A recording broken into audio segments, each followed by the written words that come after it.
سعودي عربستان کې آخر هم فاحشه خانه جوړه سوه. اوس یې ښځو ته دومره واک ورکړ چې ښځې به په ریسلینګ لوبې کې لوبیږي او په سعودي عربستان کې به ریسلینګ لوبه ترسره کیږي. د لا ډیرو زیاتو معلوماتو لپاره ویډیو راسره تر اخره پورې ګوري او زموږ دغه چینل هم در سره سبسکرایب کړئ. ګرانو کتونکو او مینوالو السلام علیکم. سعودي عربستان کې په لومړي ځل د ښځو ریسلینګ لوبه ترسره کیږي. د سعودي عربستان په تاریخ کې په لومړي ځل د ښځو ریسلینګ ترسره کیږي. دا خبر هم تایید کړی دی چې په دغه ریسلینګ کې به د WWE ستوري ناتایلا د لیسی ایوان سره مسابقه کوي او دا به د اکتوبر په 14 نیټه یعنی سبا تر سره کیږي. مسؤلین وایي چې دواړو ښځو نږدې وختونو کې د ریسلینګ په سختو مسابقو کې ګډون کړی و چې د لیدونکو لپاره په زړه پورې هم وي.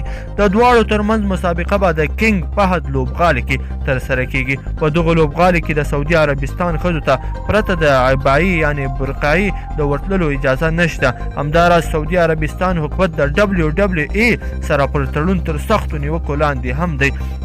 دا ویژن یعنی 2030 تر مخه سعودي عربستان د WWE سره د کال په 80 میلیونه ډالر تړون کړی دی. خو سعودي عربستان کې د WWE ستوري سیمې زین باندې بندیز لګېدلی دی.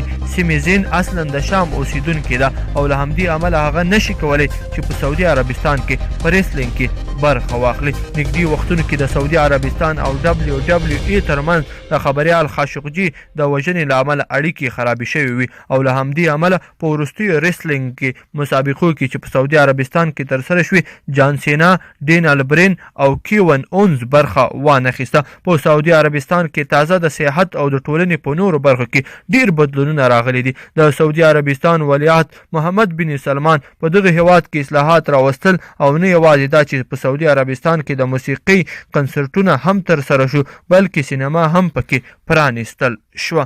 همداراز محمد بن سلمان غواړي چې سعودي عربستان کې سیاحت ته وده ورکړي. نږدې وختونو کې د سعودي عربستان حکومت د سیاحت لپاره خلکو ته د ویزو په ورکړه کې هم اسانتیا راوستلې ده. ګرانو کتونکو او مینوالو ډیره مننه چې ویډیو مو راسره طرفه پورې وکتله. که چیرې مو دغه ویډیو خوښه شوې وي در سره لایک کړئ او نورو دوستانو سره هم شریک کړئ. مننه.